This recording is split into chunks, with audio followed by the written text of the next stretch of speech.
मेरे प्यारे विद्वान साथियों, मैं नीरज कुमार विश्वास आपके इस अपने यूट्यूब चैनल मेंशन स्टडी में आपका स्वागत है। बोर्ड परीक्षा 2023 क्लास 12 हिंदी काफ़ी महत्वपूर्ण क्वेश्चन पर हम बात कर रहे हैं, जो कि आपको सेंटअप एग्जाम में भी काम आएगा और बोर्ड एग्जाम में भी काम आएगा। तो चलिए समय नहीं कमाते हुए हम लोग क्वेश्चन पर बात करते हैं। आज का सीरीज रहेगा काफ़ी इंपॉर्टेंट क्वेश्चन। चलिए नेक्स्ट क्वेश्चन, पहला क्वेश्चन आपके सामने स्क्रीन पर दिया गया है। और जो भी टेलीग्राम चैनल ज्वाइन नहीं किए हैं तो टेलीग्राम चैनल अवश्य ज्वाइन कर लें, डिस्क्रिप्शन में लिंक दिया गया है, ठीक है। और आपको इस चैनल के माध्यम से सभी सब्जेक्ट की तैयारी कराई जाएगी, आप लोग धैर्य रहेंगे, ठीक है।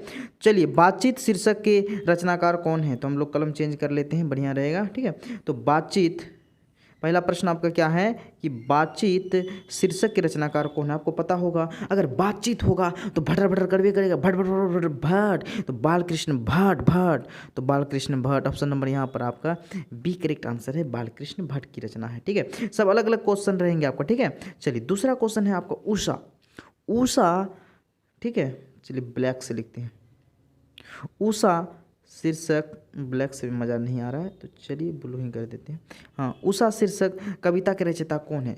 उषा, उषा प्रकृति प्रदत्त कविता है और उषा के रचनाकार जो है शमशेर बहादुर सिंह, जिनका जन्म जो है कहाँ पर हुआ था, जिनका जन्म हुआ था आपका उत्तराखंड में हुआ था। कब हुआ था, तो 1911 ईस्वी में इनका जन्म हुआ था और निधन 1993 ईस्वी में इनका क्या हो गया, निधन हो गया, ठीक है। शमशेर बहादुर सिंह, उषा कविता। 3 नंबर क्वेश्चन कह रहा है अर्धनारीश्वर शीर्षक के रचनाकार कौन है। अर्धनारीश्वर, अर्धनारी रामधारी, अर्धनारी रामधारी, तो अर्धनारीश्वर शीर्षक के रचनाकार कौन है, तो रामधारी सिंह दिनकर हैं, जिसे राष्ट्रीय कवि के रूप में जानते हैं हम लोग, रामधारी सिंह दिनकर, जिनका जन्म जो है कहाँ पर हुआ था, बिहार के बेगूसराय जिले में हुआ था। बिहार के बेगूसराय जिले दिनकर गांव में, सिमरिया गांव में इनका जन्म हुआ था। कब, तो 23 सितंबर 1908 ईस्वी को इनका जन्म हुआ था और इनका निधन 1974 ईस्वी में हुआ था। इसे उर्वशी नामक कृति पर ज्ञानपीठ पुरस्कार दिया गया, जबकि संस्कृत के 4 अध्याय पर इन्हें कौन पुरस्कार मिला था, तो संस्कृत के 4 अध्याय पर साहित्य अकादमी पुरस्कार दिया गया था। किसको, तो रामधारी सिंह दिनकर को। 4 नंबर क्वेश्चन, प्रेम के पीर की कवि किसे कहते हैं, तो प्रेम के पीर के कवि मलिक मोहम्मद जैसी को कहा जाता है। आपको पता होगा जैसी क्या लिखा है, तो करबक लिखा है, करबक। करबक कविता किसके द्वारा लिखा गया, मलिक मोहम्मद जैसवी, जिनका जो जन्म हुआ था वह अमेठी, कब्र अमेठी उत्तर प्रदेश में हुआ था। कहाँ पर, उत्तर प्रदेश में हुआ था। और इनका जन्म कब हुआ था, तो इनका जन्म जो हुआ था 1492 ईस्वी में इनका जन्म हुआ और 1548 ईस्वी में इनकी मृत्यु हो गई। 1548 में इनकी मृत्यु किसकी, तो मलिक मोहम्मद जैसवी की। करबक, और करबक कहाँ से लिया गया था, तो अगर बात करें पद्मावत, पद्मावत से ही करबक लिया गया। पद्मावत में किनकी चर्चा किया गया, राजा रतन सेन और पद्मावती रानी की चर्चा की गई है पद्मावत। और पद्मावत किस भाषा में लिखा गया है, अवधी भाषा में लिखा गया है। और यही कारण है कि करबक भी अवधी भाषा में ही लिखा गया है, क्योंकि पद्मावत से ही करबक लिया गया है, इसीलिए। चलिए नेक्स्ट क्वेश्चन की हम लोग बात करते हैं।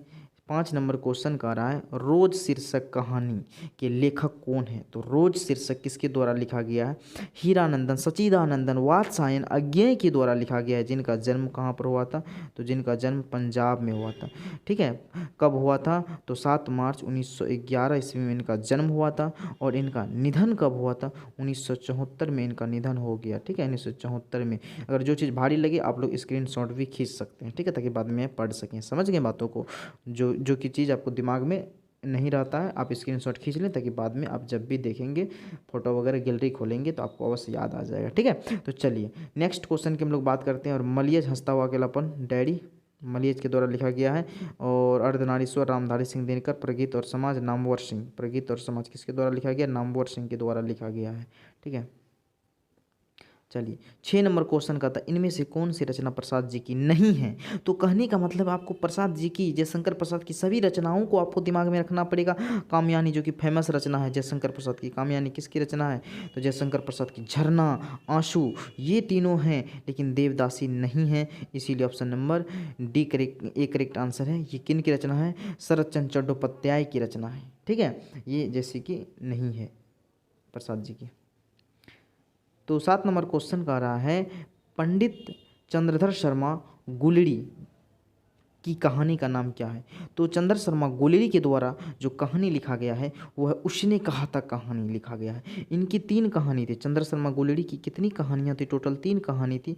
पहला कहानी है आपका जो है उसने कहा था, उसने कहा था, ठीक है, सुखमय जीवन, बुद्धू का कांटा। लेकिन सबसे फेमस कहानी मील के पत्थर साबित हो गई। कौन सी कहानी? उसने कहा था कहानी, जिसका वर्णन पंजाब में किया है। पंजाब का चित्रण अमृतसर के शहर में किया गया। इस कहानी का चित्रण अमृतसर में, ठीक है। तो उसने कहा था कहानी को कितने पार्ट में हम लोग पढ़ते थे? 5 भागों में बांटा गया है। 5 भागों में बांटा गया है। और कितनी कहानियाँ थी? कहानियाँ थी 3। और उसने कहा था कहानी को हम लोग 5 पार्ट, 5 भाग में, 5 पैराग्राफ में हम लोग जो है कि बांटे थे। ये याद रखना है आपको, ठीक है। समझ गए बातों को? चलिए नेक्स्ट क्वेश्चन। मुख्य पात्र के रूप में कौन थे? उसने कहा था कहानी में लहाना सिंह, जो कि बार बार एक लड़की को यही प्रश्न पूछती थी, तेरी कुरमाई हो गई क्या? ना हिंदी में हम लोग जो बोलते हैं छेका, ना एंगेजमेंट। तो चलिए 8 नंबर क्वेश्चन का रहा, श्री कृष्ण ने किन पर आक्रमण किया था? श्री कृष्ण ने अपनी ही भांजा पर आक्रमण किया था। किस पर? तो श्री कृष्ण ने किस पर आक्रमण किया था? तो कंस पर, मामा, कंस मामा, ठीक है। ऑप्शन नंबर यहाँ पर आपका बी करेक्ट आंसर है। चलिए नेक्स्ट। निम्नलिखित में कौन सी रचना बिहार की है? बिहार की कौन सी रचना है जो फेमस, आपको पता होगा कौन सी है? तो आपका जो है यहाँ पर रामधारी सिंह दिनकर हैं, जो कि कहाँ पर? तो बेगूसराय जिले, बिहार की बेगूसराय जिले। और गांव की बात करें तो सिमरिया गांव, सिमरिया गांव। रामधारी सिंह दिनकर, जो कि राष्ट्रीय कवि के रूप में जाना जाता है, रामधारी सिंह दिनकर। नेक्स्ट। तुलसीदास अपना पेट कैसे भरते थे? तो तुलसीदास पद लिखे थे। और रामचरितमानस की रचना किसने किया था? तुलसीदास ने किया था रामचरितमानस। राम, श्री राम का नाम लेकर अगर उनका नाम ले लेता है तो उनका पेट क्या हो जाता है? भर जाता है। ये तुलसीदास का ऑप्शन नंबर यहाँ पर आपका डी करेक्ट आंसर है। चलिए नेक्स्ट क्वेश्चन। देखिए आपको हम अगर 15 से 20 क्वेश्चन बताएंगे तो समझिए आप 50 क्वेश्चन, 100 क्वेश्चन पढ़ लिए, उसमें दुगुना चरगुना कर दीजिए ना। शिक्षा शीर्षक निबंध के निबंधकार कौन है? शिक्षा किसके द्वारा लिखा गया है? तो शिक्षा जे कृष्ण मूर्ति के द्वारा लिखा गया है। और ये क्या है? तो ये शिक्षा शास्त्र है। इसकी विधा क्या है? शिक्षा शास्त्र है। इसी को हम लोग बोलते हैं संभाषण। क्या बोलते हैं? संभाषण भी बोलते हैं, याद रखिएगा आप लोग, ठीक है। चलिए नेक्स्ट। 12 नंबर क्वेश्चन कहता है गांव का घर कविता किसके द्वारा लिखा गया है? तो गांव का घर कविता ज्ञानेंद्र पति के द्वारा लिखा गया है, जो कि संस्कृति सभ्यता बतलाता है, पंच परमेश्वर के बारे में बतलाता है कि पंच परमेश्वर आजकल क्या है? खो चुका है पंच परमेश्वर न। तो गांव का घर ज्ञानेंद्र पति, option number A correct answer है, ठीक है। जयशंकर प्रसाद क्या लिखा है? उषा तुमुल कोलाह कला में, तुमुल कोलाह कला में जयशंकर प्रसाद के द्वारा लिखा गया है। अधिनायक रघुवीर सहाय के द्वारा लिखा गया है। रघुवीर सहाय क्या लिखे हैं? अधिनायक, जनता का नायक, अधिनायक। नेक्स्ट। 13 नंबर का रहा ओ सदा नेरा शीर्षक में किस महापुरुष की चर्चा की गई है? ओ सदा नेरा शीर्षक में किस महापुरुष की चर्चा की गई है? तो ओ सदा नेरा तो महात्मा गांधी, जिन्होंने वर्ण आश्रम वगैरह खोले थे, ठीक है, पुंडलिक जी के साथ, और उसको शिक्षक के रूप में चयनित किए थे, ठीक है।